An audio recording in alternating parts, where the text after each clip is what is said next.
여러분 안녕하십니까? 백만개미 한석우입니다. 8월 11일 수요일 시장 정리하겠습니다.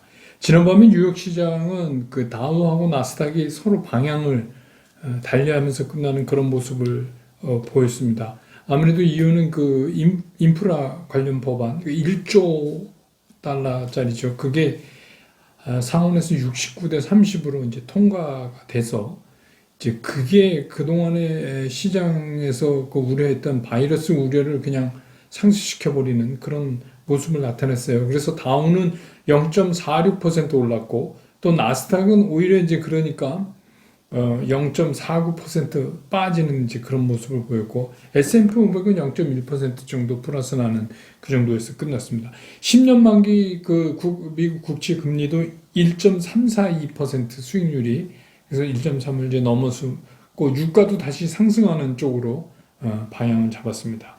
결국 이제 우리 시장도 오늘 코스피 코스닥이 출발은 좀 낮게 출발했는데 출발 이후에 방향을 달리했어요. 그래서 코스피 시장은 계속해서 하락 쪽으로 가고 있었고 코스닥은 뭐 그나마 좀 상승 쪽으로 이렇게 방향을 잡았습니다. 뭐 결과는 뭐 다 빠지고 말았지만 그래서 그 코스피 시장에서는 외국인하고 기관 투자가들이 특히 이제 외국인의 매도세가 오늘 엄청났어요. 그래서 현물 시장에서 1조 6천억이 넘게 순매도를 했습니다. 엄청나게 많이 판 거죠.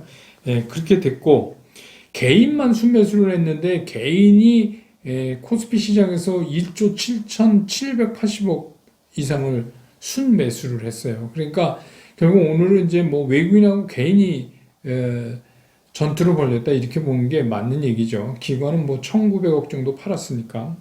그 다음에 이제 코스닥은 상승 쪽으로 방향을 잡아서 좀 가다가 뭐 그렇다고 해도 이게 무슨 약보합권을 벗어나고 이러지를 못했어요. 하루 종일. 예, 그러다가 결국은 이제 마지막에 0.01% 하락하는 그런 모습으로 이제 보합에 끝나는 그런 모습을 보였습니다. 그래서 지수상으로는 코스피가 3220.62포인트로 끝나면서 어제보다 0.70% 빠지는 모습을 보여줬고 코스닥은 그냥 보합권입니다. 그래서 1051.92포인트 그래서 퍼센티지는 0.01% 약보합권에 마감을 했다. 그 다음에 이제 시장 특징을 좀 짚어보면 뭐 그렇다고 해서 오늘 시장이 나쁘지만 다 빠진 거 아니잖아요. 예, 그래서 이제 임플란트 관련 이건 지난번에도 그랬는데 임플란트 관련 주들이 그 수출 실적이 굉장히 좋습니다. 생각보다 그 좋을 뿐더러 앞으로도 굉장히 많이 좋을 것 같다. 이제 이런 영향으로 임플란트 관련 주들이 또 다시 좀 강하게 움직였고요. 또 미국의 그 인프라 관련 법안이 이제 상원 통과되는 거를 계기로 해서 인프라 그 수혜주들이 올랐는데 그 중에서도 이제 특히 철강, 강관 뭐 이런 것들. 그래서 오늘 뭐 포스코도 2.37%나 오르는 이제 그런 모습을 보였습니다. 그 다음에 이제 아시지만 우리나라에서 코로나 환자가 발생된 지 작년 1월인가요? 그 이후로 처음으로 신규 확진자가 최고로 많이 나왔습니다. 2,223명 어제 기준으로. 이게 좀 걱정이에요. 걱정입니다. 예, 그래서 뭐, 한쪽에서는 또 우리 이게 백신을 이제 많이 접종해야 되는데, 이제 그런 걱정도 하고, 1차하고 2차 사이를 이렇게 벌리는 거에 대한 또 악유도 생기고, 청와대 청문도 들어가고, 아주 되게 이제 복잡해졌어요. 이 코로나 문제가. 근데 하여튼 이렇게 이러다 보니까 음압병실 관련주, 또 이제 진단 키트, 백신 이런 거에 이제 관련된 그런 것들이 오늘 이제 강하게 상승하는 그런 모습을 보여줬습니다. 예. 그 다음에 이제 뭐 질문해 오신 거에 대해서 잠깐 이거는 이제 나중에 제가 좀 자세히 좀 말씀을 드릴게요. 요즘은 시장이 하도 이게 빠져 있으니까 전체적인 시장 얘기를 좀 드려야 될 것 같아서 이제 현대차를 포함한 자동차주에 대해서 이제 물어보신 분이 좀 여러 분 계세요. 여러 차례 질문을 해주셨는데 이건 나중에 자세히 말씀드리기로 하고 오늘은 이제 간단하게 좀 말씀을 드리면 첫 번째 이제 이 자동차 주식을 우리가 어떻게 보야 되느냐면 작년 시장하고 지금 시장의 분위기가 상당히 다르기 때문에 작년 같은 개념으로 보시면 안 돼요. 이게 사서 뭐 한 달 내에 우리 흔한 말로 승부 낸다 이런 거는 요새 좀 힘들어요. 시장 자체가 이제 그렇다. 그래서 금방 오르는 그런 건 아니다. 두 번째는 이제 이 우리나라 현대 기아차, 현기차를 포함해서 이 자동차가 우리나라 그 현대차나 기아차가 뭔가 트리거가 없어요. 실적도 좋고, 실적 좋잖아요. 실적도 좋고, 또 앞으로도 좋을 것 같아요. 다 예상하는데. 근데 그냥 자동차 회사예요. 뭔가 우리한테 확신을 심어줄 수 있는 어떤 모멘텀이 지금 없어요. 자동차 회사에. 근데 왜 그러냐면, 이게 뭐 전기차 시장 그런데 전기차는 전 세계 자동차 메이커가 다 만들어요. 그리고 뭐 안 만드는 자동차 회사가 없잖아요. 중국서부터 시작해서 전 세계. 그리고 현대차만큼 유명세를 갖고 있는 다른 데도 다 전기차 만들어요. 그렇게 되다 보니까 뭐 이제 전기차를 만든다는 거 갖고는 설득력이 상당히 떨어지는 거예요. 그러니까 이제 그리고 또 자동차가 다 호황이에요. 이렇게 어려운데도 불구하고 자동차가 다 호황이니까 현대차만 호황인 게 아니라 무슨 폭스바겐, 뭐 도요타 다 호황이에요. 다. 그러니까 뭔가 차별점을 찾기가 되게 힘들다.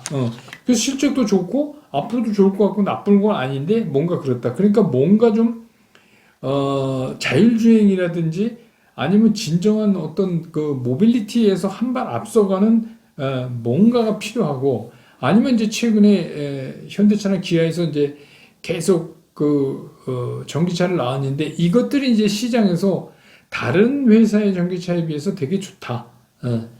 이게 이제 인정이 되거나 시장에서. 근데 지금은 아직 그런 단계 아닙니다. 지금은 이제 뭐 이 회사 저 회사 다 막 쏟아내고 있으니까 그런 거에서 이제 뭔가 결정적 차별화를 하기가 힘들다. 이런 거 하나 하고 또 한 가지는 이제 좀 우려되는 거는 뭐냐면 이게 이제 내연기관 차를 만들다 전기차로 이렇게 옮기니까 이게 이제 어떤 문제가 발생되냐면 내연기관 차를 만들 때보다는 사람이 덜 필요하게 돼요.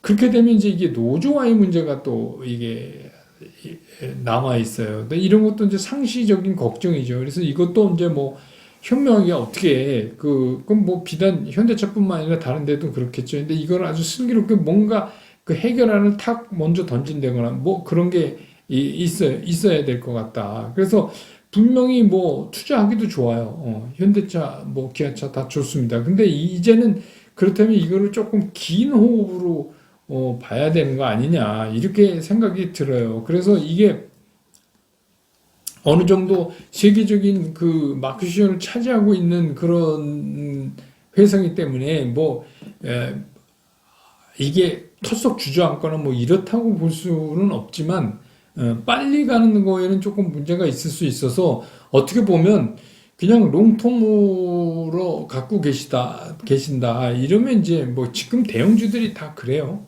그래서 그렇게 보시는 게 맞는 것 같다. 그리고 시장이 아시겠지만 요새 이슈로 막 움직이는 거 2박 3일 막 움직이는 거 빼고는 그렇게 작년처럼 박진감 있게 주가가 움직이지를 못하고 있잖아요. 그러니까 그렇게 좀 이해를 하셨으면 좋겠다. 이렇게 말씀을 드립니다. 이제 시장 얘기 좀 들어가서 하죠. 오늘 이제 외국인들이 코스피 시장에서 1조 6천억이 넘게 순매도를 했어요. 1조 6천억이 넘게. 근데 참 재미난 게 뭐냐면 오늘 외국인들이 SK 하이닉스를 6,768억 순매도를 했고 삼성전자를 1조 425억 순매도를 했어요. 그러니까 이거 두 개 합치면 오늘 외국인들이 순매도 한 거랑 또 거의 똑같아요. 그렇다는 얘기입니다. 그러니까 아주 외국인들이 작심을 하고 삼성전자하고 SK 하이닉스를 팔았다. 그래서 이제 제가 썸네일 제목도 그렇게 썼지만 특히 이제 삼성전자 이거 뭐 살려주세요. 뭐 지금 이런 얘기 왜 이게 다시 이제 7만 전자로 돌아갔어요? 그러니까 지난주 초에 이렇게 해서 완전히 이거 3일천하로 끝나나 뭐 이랬었잖아요. 근데 이게 좋다 말았어요. 그런데 이제 여기에서 그러니까 이런 일들이 왜 일어나고 있는가? 진짜 반도체가 희망이 없나? 그래서 이런 건가? 그렇게는 저는 안 봐요. 이거는 뭐 우리 이제 개인들 같은 경우는 시장이 이렇게 좀 답답해지고 또 시장이 지금 답답하다는 거는 뭐냐면은 이제 그 오늘 밤 밝혀질, 그러니까 우리 내일 새벽이면 듣겠지만 소비자 뭐 그 물가 지수 같은 거 뭐 이런 거 있잖아요. 그런 것들이 이제 앞으로 테이퍼링에 상당한 영향을 줄 것 같다. 그래서 시장이 잔뜩 눈치를 보고 있잖아요, 지금.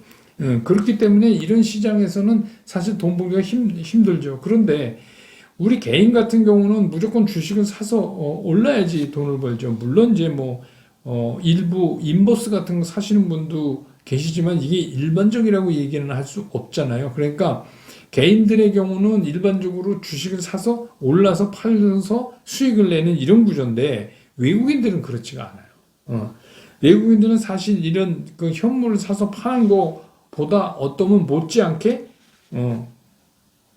파생해서 더 많이 이익을 볼 수가 있어요. 그래서 삼성전자하고 SK 하이닉스만 흔들면, 특히 이제 삼성전자는 더 손을 타지만 흔들면 전체적인 지수 영향력이 크잖아요.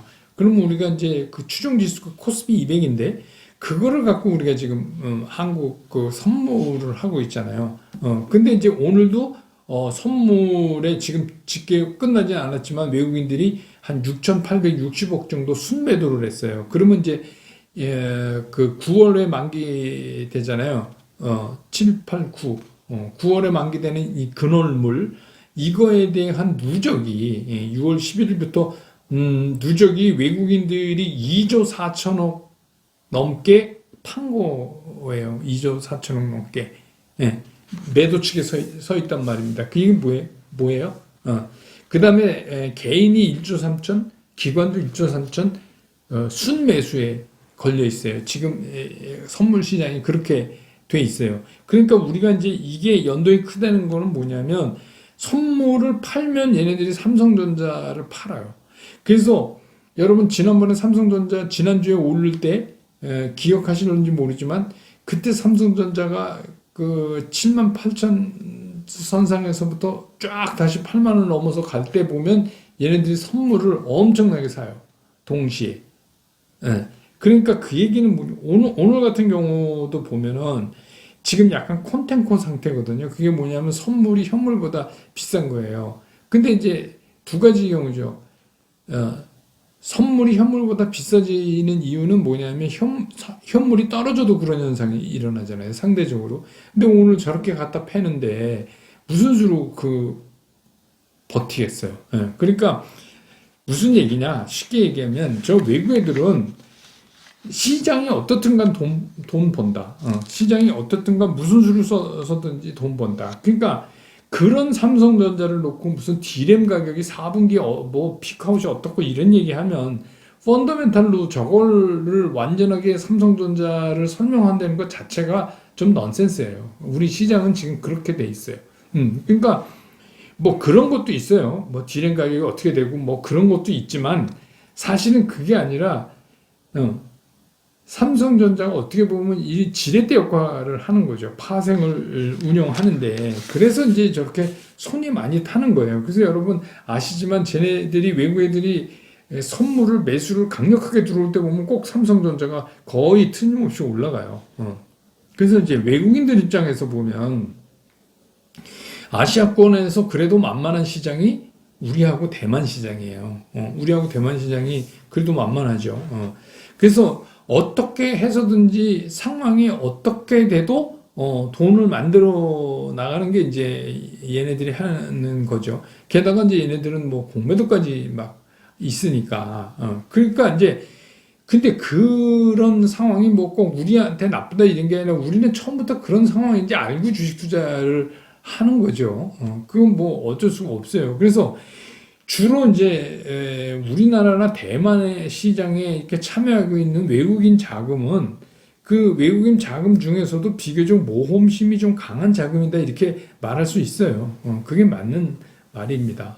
그렇지 않으면 자기네 자국에서 하지 이렇게 파이스턴 이쪽까지 와갖고 그거 하겠어요. 그러니까 이런데 자금들은 굉장히 그런 모험심도 강하고 그렇게 봐야 된다. 그러니까 우리가 그동안에 뭘 갖고 있냐면 이런 거예요. 삼성전자에 대한 잘못된 인식을 가지고 있는 거예요. 그러니까 삼성전자는 하나의 종목이면서 우리나라에서 시가총액에 차지하는 비중이 제일 크기 때문에 이런 외국인들의 파생 상품에 대한 그 지렛대 역할도 상당 부분 하고 있다는 거를 먼저 생각을 해야 되는데, 이제 우리가 이 작년에 이제 주식시장 막 화랑하고 주린이니 동학개미니 막 하면서 어떤 얘기가 나왔어요? 삼성전자를 오랫동안 가지고 있어가지고, 대박나서 팥잘 고쳤다. 이런 이제 신앙으로 말하면 간증 같은 얘기들이 막 나오고 있으니까 우리가 삼성전자에 대해서 잘못된 인식을 갖고 있는 거예요. 그게 뭐냐? 얘는 사면 무조건 돈 번다. 이런 거예요. 근데 이제 사면 무조건 돈 버는 주식이 있겠습니까? 근데 이제 그거는 아주 오랜 기간, 진짜 십몇 년 후에 삼성전자를 결과를 보고 할 얘기지 지금 할 얘기는 아닌 것 같아요. 그러니까 늘 제가 이제 말씀드리지만 그냥 우리는 지금 시장에서 보여지는 그런 것만 보고 해야 되는 게 맞는 거 아닌가. 우리가 10년 후를 내다보고 그때 무슨 벼락부자가 되고 이런 거는 좀 일반적일 수 없다. 이게 이제 제 생각인데, 그러면 우리가 삼성전자에 대한 제대로 된 인식을 좀 해볼 필요가 있다. 첫째, 삼성전자는 이런 이제 외국인들의 파생에 대한 지렛대 역할을 하기 때문에 굉장히 그런데 취약점이 있다.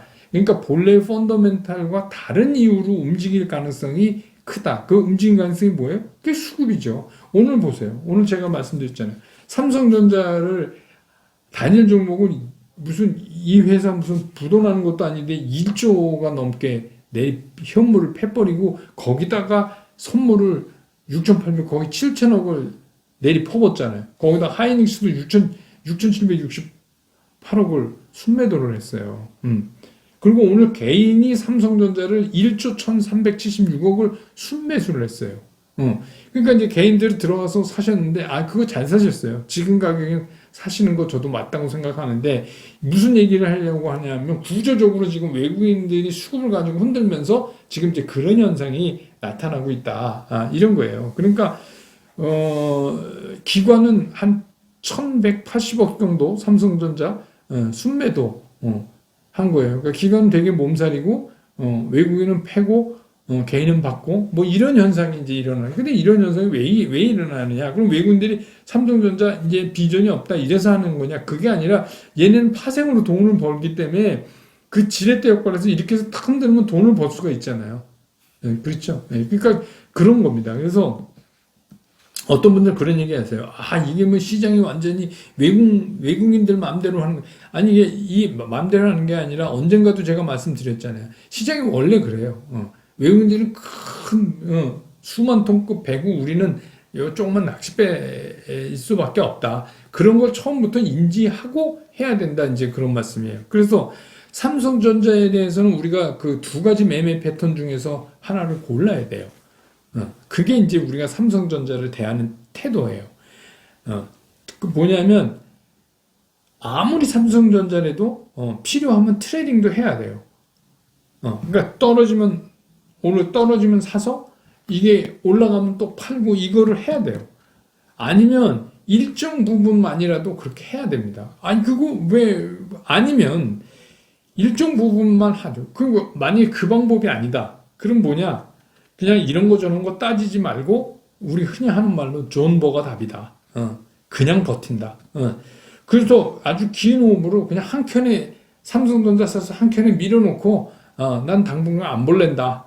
이렇게 하고 한참 세월이 흐른 다음에 평가받겠다. 이렇게 해서 아예 마음을 접으면 그런 방법 하나 하고, 아니면 트레이딩으로 임할 것이냐, 아니면 트레이딩 중에서도 일부분만 트레이딩을 할 거냐, 부분적으로. 이거를 이제 우리가 결정을 해야 돼요.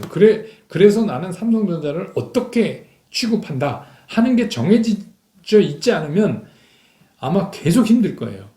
이거를 보면서, 야, 이거 왜 그래, 이런 게 반복되고 있어요. 근데 이제 재미난 건 뭐냐, 요게 이제 어느 정도 빠지잖아요. 삼성전자가. 그러면 외국인 얘네들이 또 이거 가지고 이제 들어올려요. 왜냐하면 이번에 이제 올라가면서 먹어야 되니까, 지난번처럼 선물 매수하고 현물 매수하고 이러면서 마치 뭐 자다 깨서 놀란 것처럼 이제 매수에 들어온다는 거죠. 어떻게 해요? 현물하고 파생해서 동시에. 그럼 왜 그러냐? 돈 벌려고 그러는 거예요, 걔네들도. 돈 벌려고. 그러니까 우리가 시장을 정확히 보고 있어서, 그런 게 딱 뜨면, 이건 뭐지? 그러니까 지난번에 그랬잖아요. 제가 한번 말씀드렸죠. 아니, 삼성전자가 왜 오르는지 난 잘 모르겠습니다. 그때 제가 그 말씀 여러분 기억하실 거예요. 오래되지 않았으니까. 그건 뭐예요? 그냥 사서 올린 거잖아요. 왜? 가격이 만만하니까. 78,000원대 만만하니까.